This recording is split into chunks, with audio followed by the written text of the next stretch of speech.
सास का श्राद्ध। नंदिनी और दिलीप की शादी के कुछ हफ्तों बाद ही सास की मृत्यु हो जाती है, जिस वजह से ससुराल में आई नई बहू एकदम अपने ऊपर इतनी जिम्मेदारी देखकर घबरा जाती है। मुझे घर गृहस्थी के बारे में कुछ नहीं पता, सब कुछ कैसे संभालूंगी? मैं तो किसी रिश्तेदार को ठीक से जानती तक नहीं। अगर कहीं कोई गलती हो गई तो लोग क्या कहेंगे? नंदिनी, तुम बेमतलब इतना टेंशन ले रही हो। घर में हम दोनों के अलावा कोई है नहीं। जैसा भी काम करो कोई जज करने वाला नहीं है। रही बात रिश्तेदारों की तो उन्हें मैं संभाल लूंगा। पति का सपोर्ट देखकर नंदिनी के अंदर हिम्मत आ जाती है। अब दोनों मिलकर एक दूसरे को संभालते हुए आगे बढ़ने लगते हैं।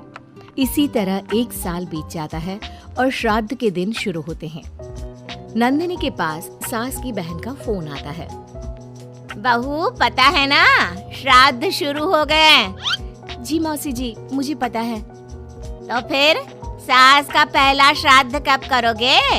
पंडित जी से बात की? कोई तैयारी की? मौसी जी, मैं कल ना पंडित जी के पास चली जाऊंगी।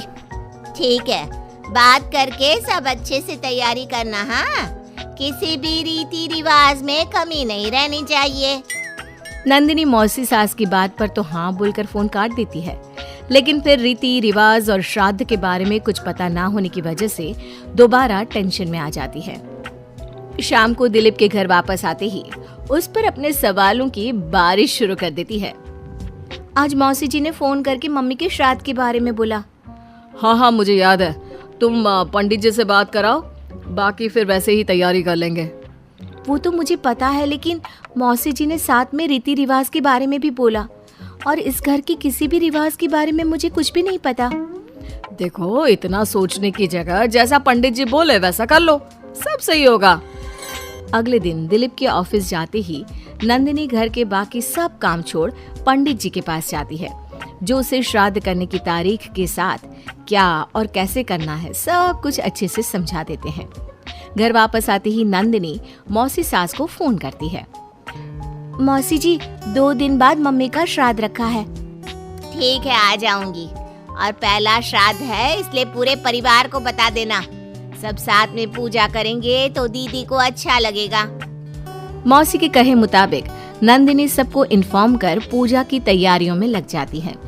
2 दिन बाद पूरा परिवार उनके घर इकट्ठा होता है और देखते ही देखते सबके बीच गृह युद्ध शुरू हो जाता है, जिससे नंदिनी और दिलीप की परेशानी कम होने की जगह बढ़ जाती है। तुमने तो बोला था कि परिवार इकट्ठा होगा, सबके साथ काम कैसे निपट जाएगा पता भी नहीं चलेगा। यहाँ तो मुझे ऐसा कुछ होता नहीं दिख रहा। हाँ, क्योंकि हमें ज्यादा कुछ पता नहीं है और परिवार तो यहाँ आ चुका है, इसलिए जो भी है अब इनके वापस जाने तक तो हमें सहना ही पड़ेगा। रही बात काम की तो मैं हूँ ना। तुम ना बस परिवार संभाल लो, काम मैं देख लेती हूँ। दिलीप परिवार वालों की गुत्थम गुत्थी और मामला संभालते हुए सबको शांत करता है, जिसके बाद सब पूजा करने बैठते हैं। बोलो भला, श्राद्ध वाले दिन इंसान की पसंद का खाना बनता है और भाभी को खीर जान से ज्यादा पसंद थी, पर बहू तुमने तो वो बनाई ही नहीं।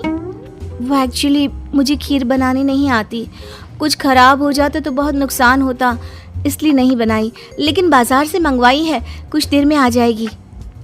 ऐसी तो आजकल की लड़कियां हैं जिन्हें सास की खुशी से ज्यादा नुकसान की चिंता है, जो खीर तक बाजार से मंगवाती है।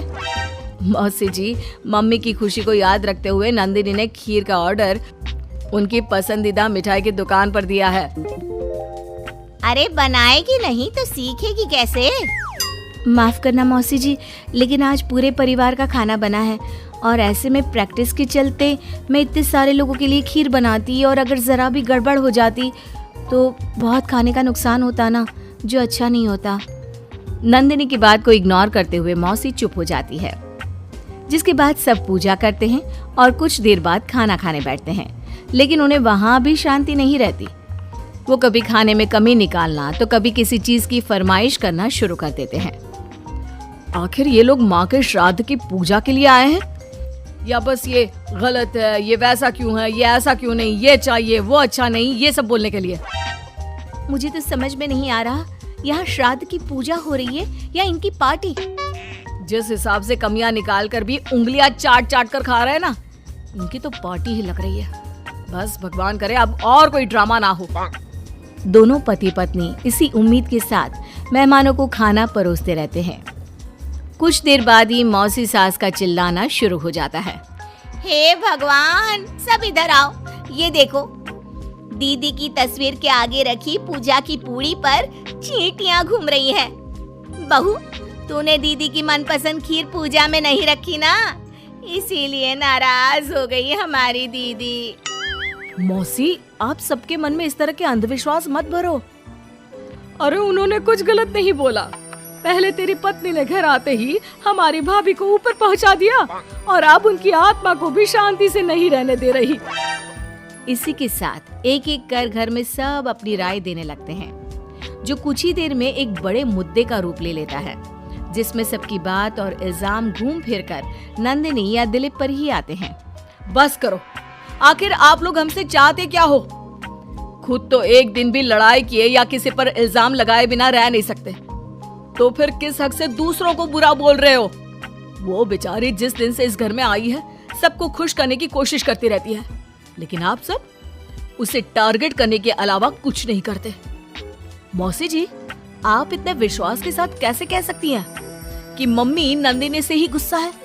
क्योंकि अभी आप लोगों की हरकतें भी कोई प्यार करने के लायक नहीं है। दिलीप को पहली बार इतने गुस्से में और चिल्लाते देख मौसी के साथ पूरा परिवार चुप हो जाता है। आप लोगों को मुझे जो बोलना है बोलिए, फर्क नहीं पड़ता, लेकिन प्लीज मम्मी के लिए मेरे या दिलीप के प्यार पर उंगली मत उठाइए। माफ करना पर यकीन नहीं होता, एक ही परिवार में लोगों के बीच इतनी कड़वाहट कैसे हो सकती है? सब एक दूसरे को नीचा दिखाने का मौका ढूंढते रहते हैं, सबको दूसरों में कमियां निकालनी है। क्यों? रही बात चींटियों की, तो बस वो तो पूड़ी पर रखी चीनी ले जा रही हैं। आखिर उन्हें भी तो अपने खाने का इंतजाम करना है। नंदिनी और दिलीप की बातें सुन परिवार में सन्नाटा छा जाता है। सबको अपनी गलती का एहसास होता है, लेकिन गलती ना मानने का गुरूर उन्हें आगे कुछ भी बोलने से रोकता है, जिसके चलते धीरे धीरे सब चुपचाप उठकर अपने घर जाने लगते हैं। अरे सारे कहाँ उठकर चल दिए? बेशर्मो, अब भी तुम्हारे अंदर इतनी शर्म नहीं आई कि एक सॉरी बोल दो? हमने बहू को न जाने कितना परेशान किया, फिर भी उसने पलटकर किसी को कुछ नहीं बोला। नंदिनी, हमें माफ करना। इस साल तो हमारी वजह से सब खराब हो गया, पर वादा करती हूँ अगले साल सब इस परिवार का नया रूप देखेंगे।